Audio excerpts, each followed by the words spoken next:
네 번째로 제4차 산업혁명과 금융보안 현안을 주제로 강연해 주실 시큐리티 플러스의 이찬우 강사를 모시겠습니다.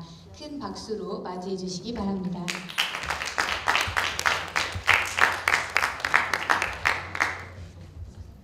네, 안녕하세요. 아이고, 되게 조용하네요. 네, 반갑습니다. 오늘 마지막 세션이죠, 제가. 마지막 발표하게 된 이찬우라고 합니다. 다시 한번 인사드리겠습니다. 네. 아니, 제가 요새 아기를 낳아가지고, 제가 얼마 한 20일 된 아기가 있어가지고, 아이 키우다 막 부랴부랴 와가지고, 저희가 조금 시간이 촉박하게 왔어요. 그리고 딱 늦지 않게 왔는데, 제가 여기 강연에 의뢰받은 키워드는 그거예요. 제4차 산업혁명이라는 키워드와 제가 지금 현재 일하고 있는 금융 쪽, 특히나 이제 금융의 보안을 좀 설명해 드리라고 제가 조금 이제 전달받았고요. 관련해가지고 금융 쪽에서 현재 다루고 있는 이슈들, 그리고 앞으로 좀 다뤄야 할 이슈들, 이런 것들을 좀 구성해봤어요. 그래서 전체적으로 금융보안 현안이라고 제가 이제 네이밍을 했지만, 조금 더 간단히 말하면은 금융보안에서 현재 하고 있는 것과 앞으로 해야 할 것, 두 가지로 나눠서 설명을 드릴게요. 그래서 제가 일단 제4차 산업혁명과 파이낸셜 시큐리티 이슈라고 조금 정의를 해봤고요. 일단 제 소개 간단히 드리면, 저는 현재 그 중앙대학교랑 서울디지털대학교라는 곳에서 그 보안을 강의하고 있고, 그리고 침해사고 분석 관련해가지고도 지금 사이버 조사단으로 있고, 금융회사에서 현재는 보안 담당자로 업무를 하고 있습니다. 그래서 여러분들한테 제 업무 관련한 이슈들과 그 현업에서, 그리고 각종 TF나 각종 금융위원회 금감원 같은 곳과 일하는 곳에서 도출된 이런 이슈들을 가지고 몇 가지 말씀드릴게요. 이 사진 저 맞아요. 네, 그래서 말씀드릴 거예요. 그리고 요새 이제 계속 4차 산업혁명 관련해가지고 계속 이런 얘기들이 나와요. 제 4차 산업혁명 하면 여러분들 떠오르는 얘기 있으세요? 떠오르는 키워드. 그쵸. 그리고 대표적인 키워드는 이거예요. ICBM. 들어봤어요? ICBM? ICBM, IoT, 클라우드, 빅데이터, 모바일.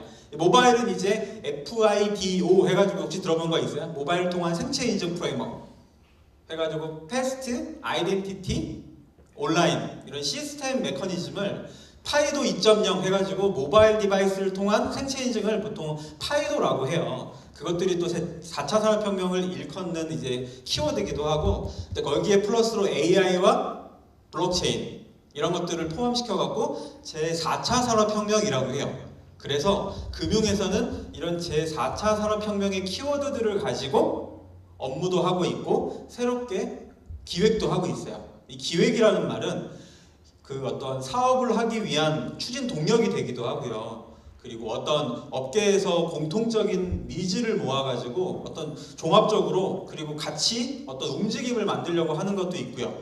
제도나 정책이나 인증 같은 것들을 마련해서 조금 더 산업에 도움되는 것들을 만들어내고자 하는 것들도 모두 기획이에요. 이런 것들에 제4차 산업혁명이 굉장히 좋은 요인들이 되고 있어요. 두 번째가 금융보안은 뭘까요? 보안은 굉장히 많아요. 일반 보안, 산업보안, 방산보안, 의료보안, 금융보안. 그쵸? 그거 말고도 그냥 일반 시큐리티라고 하는 보안도 있어요. 하지만 그쪽에 금융보안이 갖는 어떤 특징은 뭘까요? 두 가지예요. 돈이 관련돼 있다. 돈이 관련돼 있는 만큼 실시간으로 주고받아야 되고, 돈이 관련돼 있는 이만큼 굉장히 민감하죠. 굉장히 민감해요. 민감하기 때문에 보안도 굉장히 민감해요. 해커가 옛날에는 자기의 어떤 능력을 과시하거나, 아니면 어떤 해커가 본인의 어떤 새로운 악성 코드를 테스트하거나 이런 용도로 해킹을 하거나, 타 시스템을 대상으로 해서 어떤 걸 이제 시나리오를 구성을 해서 이제 모의해킹을 했다고 하면, 지금은 약간 달라요. 금전적인 편취, 어떤 돈이 될 만한 개인정보의 취득, 유출, 파괴 이런 것들을 목적으로 하기 때문에 조금 더 금융보안에 해킹이 조금 더 민감하다라는 특징이 있어요. 두 번째는 뭘까요? 금융보안은 대표적으로 규제 기반 산업이에요. 규제 기반이라는 말은 뭐냐면, 우리나라는 외국과 약간 보안에 대한 기조가 달라요. 어떻게 다를까요? 외국은 뭔가 민간 자율, 그리고 이제 좀 더 민간에서, 그리고 사람들이 창의적이고 혁신적인 아이디어를 가지고 보안에 대해서 먼저 도입하고 기획하고 운영하고 해볼 수 있어요. 하지만 우리나라는 그렇지 않아요. 정부 주도하에 정부가 먼저 기획하고 규제하고 선도하고 가이드하고 그거를 따라서 금융보안이 만들어지는 구성이에요. 그 때문에 민간자율 규제, 민간자율 또 이제 또는 우리나라 같은 경우에는 자율 규제를 기반으로 한 관주도, 관의 주도, 대표적인 관치 산업이라고 볼 수 있어요. 그게 금융보안의 어떤 특징이에요. 그래서 제가 뒤에서 말씀드릴 거는 금융보안과 관련된 규제가 뭐가 있는지, 이 규제는 하나의 내가 금융보안이 잘 되게끔 하는 하나의 가이드예요. 가이드. 이정표, 방향성 이런 것들이 규제예요. 그래서 규제와 실시간성, 민감성을 특징으로 하는 금융보안에 대해서 제가 말씀을 드릴게요. 세 번째요. 그럼 제4차 산업혁명과 엔드 금융보안, 얘네가 현재 민감하게 생각하고 있는 이슈들이 뭘까요? 현재 이슈란 제가 뭘 말하는 걸까요? 규제에서 도출된 애들이에요. 어떤 규제나 방향성이나 이슈나 이런 것들은 모두 규제에서 발생되고 있어요. 그렇기 때문에 이게 외국의 규제도 있고 국내 규제도 있고 내가 셀프로 만들어낸 규제도 있어요. 이런 것들 하에서 현재 이슈들을 한번 구분해가지고 살펴볼게요. 제가 구분은 이렇게 5가지로 한번 해봤어요. I, S, R, I, D. 뭔지 보면 첫 번째로는 improvement예요. 뭔가 기존에 있었지만 더 강화하고자 하는 시도가 있었어요. 두 번째로는 self regulation이에요. 자율적으로 스스로 뭔가 잘 되려는 자정 노력이에요. 세 번째예요. recognition이에요. 인식이에요. 뭔가 인식의 변화가 생기고 있는 흐름이 하나가 있어요. 네 번째입니다. innovation이에요. 뭔가 기존에 없던 새로운 것들을 만들어내려는 시도가 있어요. 다섯 번째로는 diffusion이에요. 확산이에요. 뭔가 우리만 이렇게 좋게 갖고 있었던 거를 더 확산시키려는 노력들이 있어요. 이렇게 5가지가 큰 흐름으로 제가 묶어봤는데요. 첫 번째요. improvement. 정보 시스템에 대한 취약점 분석 평가. 매년 금융회사들은 하고 있는 거예요. 그리고 두 번째, 망분리 강화. 망분리 들어봤나요? 안전하게 인터넷이 차단되어 있는 공간하고 인터넷이 연결되어서 좀 더 자유롭게 사용할 수 있는 이런 업무 환경을 나눠 놓은 거. 이게 망분리라는 건데 이거를 조금 더 강화하려는 노력들이에요. 그리고 이제 보안성에 대한 심의. 보안을 우리가 하고 있는데 어떤 새로운 시스템이 도입됐을 때 그것들이 보안에 대한 어떤 영향을 미치는지에 대한 여부를 판별하는 노력이에요. 그리고 정보보호 관리 체계에 대해서 또 하나 설명을 드릴게요. 이게 4가지로 묶어봤어요. 그래서 총 5개의 카테고리가 4개나 3개의 챕터가 딸려있는 형식이에요. 이렇게 보시면 될 것 같고 첫 번째입니다. 정보 시스템 취약점 분석 평가. 이거 제가 왜 넣었을까요? improvement라고 그랬어요. 뭔가 강화했다고 그랬어요. 강화했다. 금보원에서는 올해 2017년 12월이죠. 그러니까 18년 1월이 되기 전에 취약점 평가 기준을 배포했어요. 왜 배포했을까요? 이전에 2012년도에 금융위원회에서 금융회사들은 앞으로 6개의 큰 항목에서 453개의 항목을 가지고 정보 시스템에 대해서 웹, 네트워크 시스템, DB, 웹 홈페이지 이렇게 5가지로 나눠가지고 안전하게 관리적, 물리적, 기술적인 취약점에 대한 조치를 안전하게 하고 있는지에 대해서 평가해! 라고 알려줬어요. 가이드를 했어요. 하지만 그게 어떻게 됐어요? 2012년에서 지금 2018년도죠. 시스템이 바뀌고 고객의 데이터가 좀 더 많이 수집되고 그렇죠?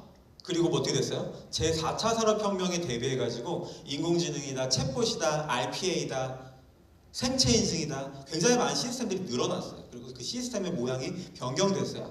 그러다 보니 생각지 못한 취약점들이 많이 생겨나게 됐어요. 그러다 보니 기존의 정보 시스템 취약점 평가 기준으로 그 범위, 그 에어리어를 다 감당할 수가 없어서 새롭게 변경한 거예요. 그래서 얘는 9개 큰 카테고리에 715개의 항목으로 정보 시스템에 대해서 평가를 합니다. 근데 평가를 하는 데 있어서 예전에는 되게 커다랗게 정보 시스템을 하나의 개체로 봤다 그러면 지금은 2가지 정도로 봐요.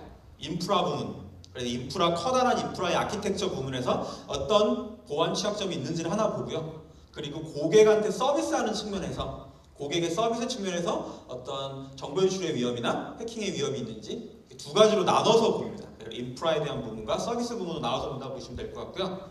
두 번째, 망분리예요.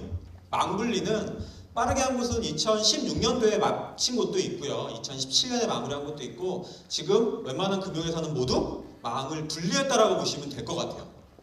망을 분리한 이유는 커다랗게는 두 가지의 대전제가 있어요. 뭐냐?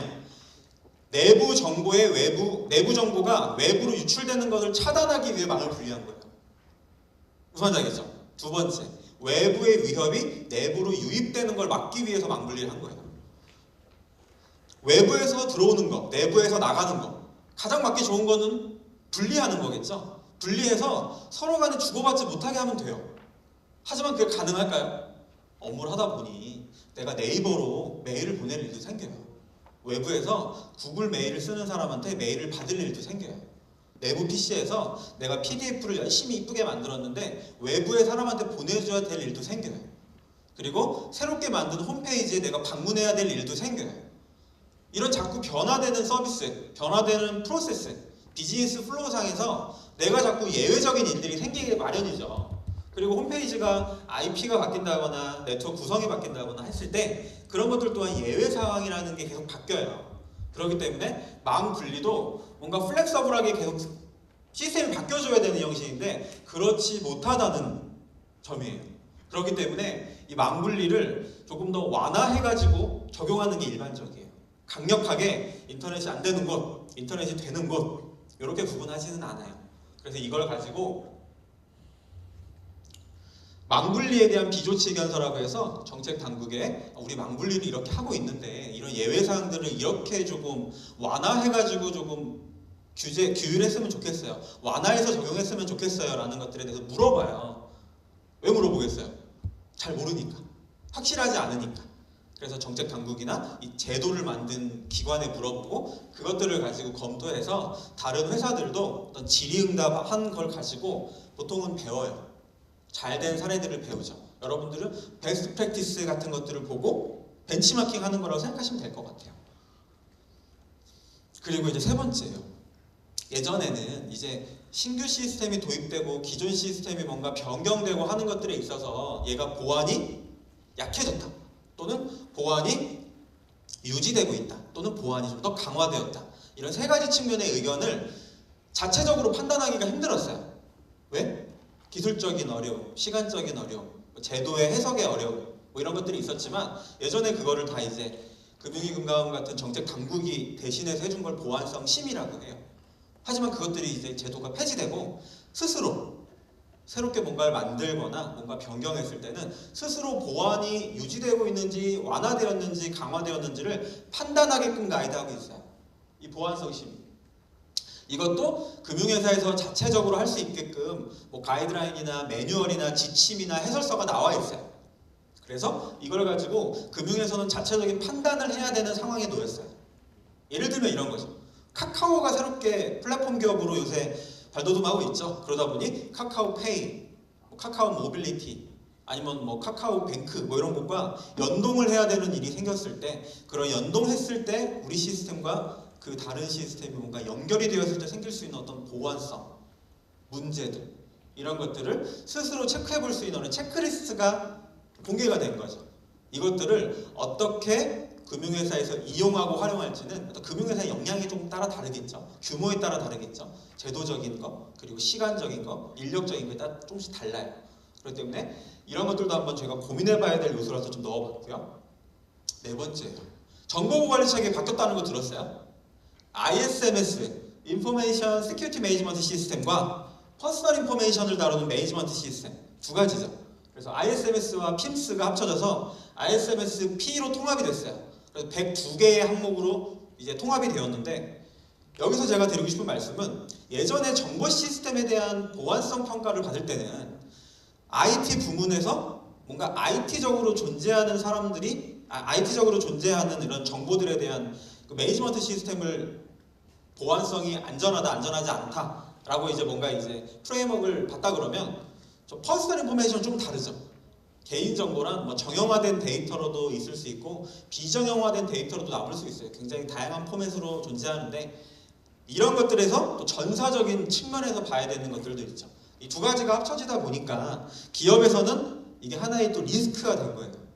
인증을 2개나 받아야 되는 그리고 또 더 많은 시간이 소요되고 더 많은 인력이 참여해야 되고 더 많은 관심사와 더 많은 고려사항을 검토해야 된다는 리스크로 작용을 하고 있죠.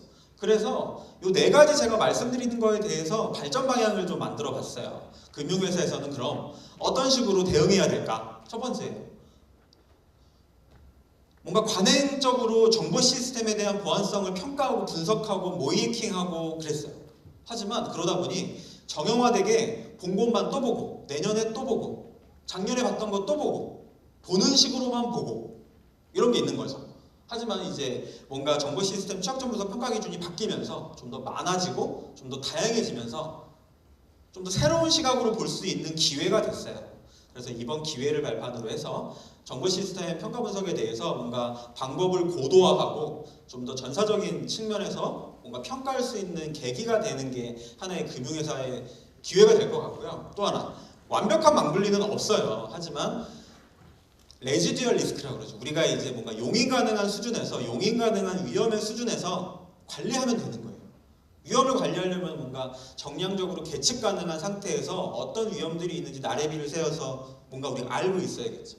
그렇기 때문에 완벽한 망분리가 없다면 완벽한 망분리에 가장 근접하게 하기 위해서는 우리가 어떤 레지듀얼 리스크가 있는지를 리스트 나래비 세워서 알고 있고 계속적으로 모니터링 해야 된다는 이슈예요. 그리고 신규 시스템 구축할 때 보안성 심의를 그때그때 해서는 되게 무의미하고 되게 연속성이 떨어져요. 그렇기 때문에 신규 시스템 구축할 때 보안을 항상 설계할 때 또는 개발할 때 또는 테스트할 때 또는 구축해가지고 뭔가 디플로이 하기 전에 뭔가 예방적인 측면에서 보안 내재화를 한다. 이 말은 뭐냐면 보안을 사전에 예방할 때 구축할 때 기획할 때 고민하라는 거예요. 그래야 나중에 사후에 뭔가 보안을 고려해서 뭔가 서드파티 솔루션을 도입한다거나 제3의 방안을 대입한다거나 시간과 기술과 인력을 더 투입해서 고치려고 한다거나 이것보다는 좀 더 가성비 높은 대응 활동이 될 것이다 라는 의미고요. 인증통합, 이게 하나의 리스크이기도 하지만 또 하나 또 바꿔 생각하면 하나 받으면 두 개의 측면에서 인포메이션 시스템과 퍼스널 인포메이션 시스템 두 가지 측면에서 인증을 할 수 있다는 측면에서는 뭐 변화의 기회로 삼아서 ISMS-P 102개 항목으로 잘 인증을 받는 것도 좋겠다라고 말씀을 드리는 거예요. 이게 두 번째예요. 셀프 레귤레이션. 얘는 좀 법적인 이슈들을 많이 넣었어요. 금융에서는 자체적으로 뭔가 금융에 대한 자정 활동, 금융에 대한 내부 통제, 금융에 대한 어떤 체크를 하기를 원해요. 그렇기 때문에 계속 레그테크나 규제 샌드박스나 컴플라이언스 자가 진단 도구나 규제 동향 같은 것들을 계속적으로 배포하고 캠페인을 하는데요. 이거에 관련한 내용이에요. 금융에서는 어떤 것들을 노력할까요? 보시면 되게 입장이 다양해요. 입장이 다양하고 보시면 뭔가 컴플라이언스를 만들어가지고 컴플라이언스를 가지고 솔루션을 만들어서 배포하는 업계도 있고요. 뭐 컨설팅하는 것도 있고요. 그리고 법무법인 그리고 금융회사들을 규율하고 규제하려는 당국 그리고 이제 업권별로 보면 뭐 금융, 증권, 보험, 여신, 저축은행 뭐 여러 가지가 있죠. 그리고 또 규모별로 보면 대형, 중형, 소형, 완전히 작은 글로벌 브랜치 이런 데들도 있고 하기 때문에 굉장히 많은 이해사항이 필요해요. 그리고 굉장히 많은 고려가 필요합니다. 하지만 이것들을 레그테크는 이런 요구사항들도 많고 이해관계자들도 다양한 이런 규제들을 자동화해서 조금 더 다양한 사람들이 한 가지 어떤 레귤레이션을 봤을 때 조금 더 종합적으로 볼 수 있게 조금 더 효율적으로 볼 수 있게 해놓은 거예요. 왜냐하면 서로 다른 해석이 다르거든요. 그리고 서로 이해하는 수준도 다르거든요. 그렇기 때문에 이게 레그테크가 현재 금융에서 굉장히 좀 발전하려고 발돋움하고 있고요. 두 번째예요. 규제 샌드박스예요. 규제 샌드박스 혹시 들어보셨나요? 이 샌드박스가 모래밭 진짜 모래밭. 이게 테스트베드예요. 테스트베드. 여기서 뭐든지 테스트해볼 수 있는 환경이에요. 근데 규제에 대한 샌드박스라 함은 어떤 법적으로 문제되지 않는 환경을 만들어놔요. 여기서는 어떤 아이템을 하든 어떤 저작권이 침해되는 행동을 하든 아니면 어떤 법적으로 문제가 될 만해서 꺼려지는 어떤 사업들 대표적으로 핀테크 사업이나 P2P 사업이에요. 이런 사업들을 이런 규제 샌드박스나 규제 테스트베드에서 먼저 한번 사업화해보고 먼저 시범 사업해보고 프로토타입으로 먼저 디플로이 해보고 먼저 소비자한테 먼저 구현해보고 이런 것들을 하는 거예요. 그것들이 법적인 문제가 있는지를 먼저 보고 모니터링해서 보고 문제가 될 소지가 있다 그러면 나중에 사후에 이런 것들이 정식으로 사업화하기 전에 그런 것들을 규제 개선을 한다거나 제도를 바꾼다거나 새로운 인증 제도를 추가한다거나 하는 제도적인 노력을 하기 위해 만들어 놓은 테스트 환경이에요. 이것들을 통해서 핀테크나 어떤 신기술을 통한 제4차 산업혁명에서 뭔가 만들어질 수 있는 신규 서비스들 이런 것들이 테스트를 해서 조금 더 적극적이고 공격적으로 그리고 겁먹지 않고 뭔가 우리나라에서 계속적으로 사업 활동을 할 수 있게 만들어주는 어떤 제도적인 거예요. 제도적 장치고 이제 세 번째로는 이제 금융회사들이 컴플라이언스가 굉장히 지켜야 될 법들이 많아요. 예를 들면 개인정보보호법, 신용정보법, 정보통신망법 그리고 금융회사만 지켜야 되는 전자금융거래법 그리고 전자금융감독 규정 이런 것들도 있고 이거랑 별개로 요새는 뭐 GDPR, PSD2 그리고 뭐 PCI DSS, ISM에서 인증 지켜야 되면 인증 되게 많죠. 이런 것들이 많기 때문에 뭔가 자가적으로 지켜야 될 법이 어떤 것들이 있고 그런 것들을 지키기 위한 대안은 이상 동작을 일으킬 수도 있고 그럴 수 있겠죠. 그래서 예측할 수 없는 이런 것들을 뭔가 이제 감사하거나 점검하거나 모니터링할 수 있는 방안도 설계를 해야 돼요. 이게 보안이죠. 얘가 잘하고 있는지 검증하는 행위 제3자에 의해서 한 번쯤 검증하는 행위가 있어야 됩니다. 네 번째요. 요새 이런 거 많이 있어요. 어디에 들어가서 봇처럼 구글 봇처럼 텍스트는 이렇게 쫙 저희가 드래그 앤 드롭 해가지고 컨트롤 C 컨트롤 V 하는 걸 뭐라 그래요? 크롤링이라고 그러죠. 스파이더링이라고도 합니다. 그러면 스크래핑은 뭘까요? 크롤링하고 약간 다르죠. 크롤링은 그냥 이렇게 텍스트를 쫙 드래그하는 거고 스크래핑은 이미지나 PDF나 이런 곳에서 OCR 같은 기술을 통해서 텍스트를 발라내죠. 그림을 발라내서 복사해요. 이게 스크래핑이죠. 그래서 이게 단순 텍스트냐 비정형화된 어떤 이미지나 영상이나 어떤 비정형 데이터에서 어떤 정보를 추출하는 기술이냐에 따라서 크롤링이냐 스크래핑이냐 하지만 똑같은 거예요. 뭐예요? 어떤 임의적으로 사이트에 들어가서 정보들을 추출합니다. 들어갈 때 얘가 목적이 뭘까요?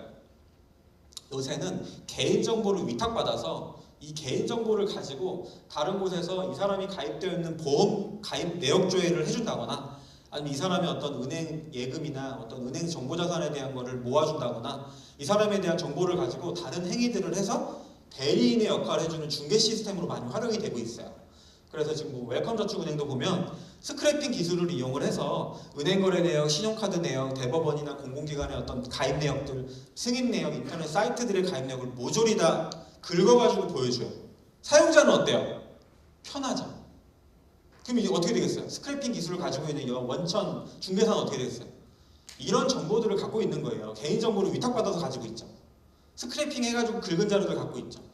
이거 안전하게 보관되고 있을까요? 안전하게 처리가 될까요? 안전하게 파기가 되고 있을까요? 확인할 수 없다는 점입니다. 그래서 개인정보 위탁, 개인정보 위탁을 통해서 이런 서비스들이 많이 구현이 되고 있는데 보안이 고려되고 있는가 이런 서비스들을 운영하고 있는 곳이 안전한가에 대한 고민이 필요할 때입니다. 그래서 네 가지를 만들어 봤어요. 발전 방해도. 블록체인은 이제 피할 수 없어요. 어디든 구축해야 되고 구축하게 된다면 이 블록체인을 담을 수 있는 그릇을 만들어야 됩니다. 가상화폐 거래소와 같은 폐해가 없도록. 그래서 피할 수 없다면 즐겨라 라고 만든 거고요. 챗봇을 통해서 데이터 유출의 위험을 최소화하기 위해서는 사람입니다. 그렇기 때문에 사람이 담을 수 있는 원천 DB를 적절하게 착한 DB를 만들 수 있도록 노력해야 합니다. 그리고 RPA는 양날의 검이에요. 그렇기 때문에 잘만 만들어 놓으면 굉장한 효율이 있지만 나쁘게 만들고자 조작한다고 하면 굉장히 많은 데이터 유출이나 파괴를 일삼을 수 있어요. 그렇기 때문에 언제든 이 양날의 검의 손잡이는 사람이 줄 수 있게 핸들링할 수 있게 검증하고 모니터링하는 제3의 방안이 필요합니다. 그리고 개인정보를 위탁하고 그리고 그 위탁받아서 활용하는 사람 그리고 업체 이런 데에 이제 뭔가 활용하는 측면에서 위험성을 검토하고 뭔가 보안이 잘 지켜지고 있는지에 대한 검증을 할 수 있는 수단이 필요합니다. 마지막이에요. 되게 지루하시죠? 마지막이니까 조금 들어주시면 이건 세 가지예요. 디퓨전이에요. 금융권에서 클라우드를 좀 더 확대 사용하기 위한 논의가 되고 있습니다. 그리고 마이데이터라고 해서 신용 정보를 조금 더 안전하게 활용할 수 있는 산업들을 도입하고 그것들을 조금 더 진흥하기 위한 제도 마련을 하고 있는데요. 그리고 안전하게 데이터를 정보 보호하고 비식별화해서 활용할 수 있는 방안들에 대한 얘기예요. 금융권에서 클라우드를 좀 더 확대해서 사용하기로 했어요. 예전에는 중요하지 않은 것들, 상대적으로. 그래서 고객의 정보나 그리고 은행에서 거래하는 거래 원장이나 어떤 거래 내역을 관리하는 증권투자 시스템들은 중요한 시스템. 그에 비해 우리 내부 임직원에 대한 정보나 내부 그룹웨어나 그리고 내부에서 저장 관리하고 있는 이런 문서들에 대한 정보는 비중요하다. 그래서 비중요 시스템 나눠가지고 그 구분을 뒀는데요. 그래서 비중요 시스템은 클라우드를 일부 사용할 수 있도록 허용해줬어요. 하지만 중요 시스템에 대해서는 절대 안 돼. 왜냐? 클라우드가 생긴 게 어때요? 구름처럼 떠 있어요. 한국에 있는지 일본에 있는지 미주 아시아에 있는지 알 수가 없어요. 그렇기 때문에 고객의 정보를 함부로 해외로 유출할 수 없다라는 기조 하에 중요 시스템과 비중요 시스템에 차등을 뒀는데요. 이번 금융권 클라우드 확대에 대한 방안은 그거를 조금 더 완화시켰어요. 완화시켜서 클라우드를 중요 시스템도 쓸 수 있다. 하지만 여기에 몇 가지 제약을 두기는 했어요. 이제 BCP, DRP, 백업 소산과처럼 어떤 재난이나 어떤 재해 그리고 알 수 없는 갑자기 이제 고객의 서비스가 아니 고객의 정보가 멸실되거나 폐기될 위험이 있을 때 안전하게 백업본을 돌아 안전하게 소산할 수 있는 방안들을 강구하고 있는 클라우드를 사용해라. 그것들이 한국에 존재해야 된다. 이런 몇 가지 제약사항이 있지만 일단 중요 시스템을 클라우드를 사용할 수 있게 확대해줬다는 측면에서는 굉장한 이슈를 가지고 있어요. 그리고 여기 제가 뒤에 적어놨지만 클라우드 액세스 서비스 브로커라는 거야. 클라우드 액세스 시큐리티 브로커라는 거예요. 이게 뭐냐면 클라우드를 사용할 때 뭔가 중간에 중개기를 둬서 아니면 또는 중간 업체를 둬서 얘가 모든 클라우드 관련된 보안 서비스를 제공을 합니다. 그럼 우리는 그 CASB를 통해서 안전하게 클라우드를 사용할 수 있는 제3의 보안 서비스를 활용할 수 있는 거예요. 그래서 좀 더 안전하게 클라우드를 사용할 수 있는 뭔가 도구가 되겠죠. 두 번째로는 SEC, AAS 해서 뭐 Security as a Service 해가지고 보안을 클라우드화해서 쓰는 거죠.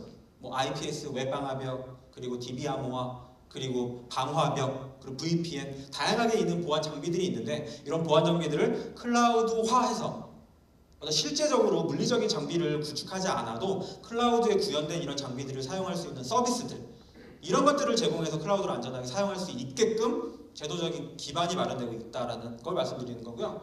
두 번째예요. 마이데이터예요. 금융 분야 마이데이터 산업을 도입하기 위해서 금융위에서 마이데이터에 대한 방안을 내놨어요.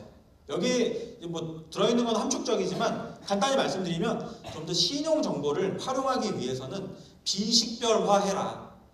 그리고 이런 신용정보 같은 것들을 통해서 산업을 도입하고 좀 더 그 산업이 잘 될 수 있게끔 기반을 마련해 주겠다. 그리고 하반기에 이런 개정 어떤 제도나 이런 규정에 대한 개정 작업들을 통해서 조금 더 안전하게 개인정보와 시정정보를 활용할 수 있는 기로를 만들어 주겠다. 이런 게 마이데이터 산업이고요. 이제 세 번째로는 이런 데이터예요. 금융 분야에는 굉장히 많은 데이터들이 있어요. 정형화된 데이터, 비정형화된 데이터, 그리고 사람들이 IoT 디바이스를 사용하면서 생기는 또 라이프 로그들 이런 다양한 데이터들이 있는데 얘네들을 안전하게 비정형화된 데이터들까지도 비식별화한다거나 아니면 난독화해서 안전하게끔 데이터를 활용할 수 있는 이런 방안들, 종합 방안들 이런 것들을 지금 얘기하고 있어요. 그리고 얼마 전에는 우리은행과 같은 이제 부정 접속이나 부정 거래 같은 것들이 많이 발생하고 있죠. 이런 것들 FDS라고 하는데 프로드 디텍션 시스템 이런 것들을 데이터 활용에 대한 정보 보호 측면에서 금융회사들이 반드시 구축하고 활용할 수 있도록 어떤 기반을 마련하고 이런 것들을 계속 계도하고 가이드하는 활동들을 여기다 넣어놨어요. 그래서 세 가지 정도로 말씀드리면 클라우드는 타고난 피지컬이 굉장히 좋아요. 누구나가 생각해도 가성비가 뛰어납니다.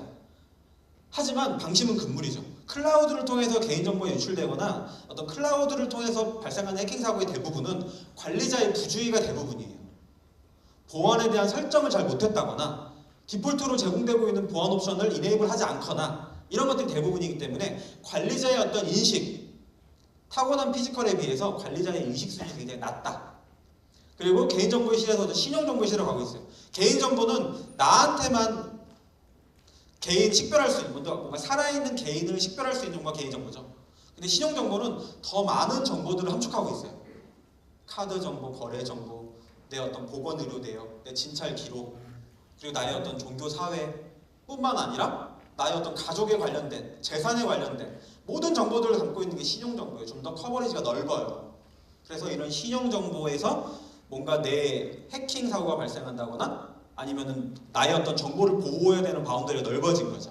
그렇기 때문에 개인정보 시대에서 신용정보 시대로 뭔가 좀 변화하고 있다라는 걸 말씀드리고 싶고요. 빅데이터 활용은 더 이상 금융회사들이 수단으로 강구하고 새로운 서비스를 위한 요소가 아니라 이거는 이제 책임이에요. 빅데이터를 안전하게 재식별되지 않도록 비식별화하고 좀 더 안전하게 암호화하고 제대로 폐기하고 입증하고 메커니즘을 마련하고 이런 것들이 다 책임인 거죠. 좀 더 무거운 중압감을 가지고 책임 있는 어떤 애티튜드를 가지고 서비스를 구축해야 된다라고 말씀을 드리는 거고요. 그래서 마지막으로 드릴 말씀은 현재 금융 서비스에 맞춰가지고 현재 최소한의 라이센스로서 최소한의 규제가 마련되고 구축이 되고 있는데요. 이거는 무의미하다라는 거예요. 규제를 뭔가 프로액티브하게 선제적으로 대응하기 위해서는 발전하는 금융 서비스, 앞으로 우리가 구축해야 할 서비스에 맞춰가지고 보안을 설계하고 구축하고 운영해야 되는 노력들이 뭔가 좀 더 선제적으로 예방적인 차원에서 뭔가 접근이 돼야 된다라고 말씀을 드리는 겁니다. 제가 뭐 이렇게 막 주저없이 떠들었지만 결론은 금융에서는 굉장히 보안이 중요하고요. 제4차 산업혁명에서 더욱더 중요해질 것으로 생각합니다. 네, 긴 시간 들어주셔서 감사하고요. 오늘 마지막 세션으로 알고 있는데 좀 더 이제 재밌게 즐기고 오늘 마무리 잘하셨으면 좋겠습니다. 감사합니다.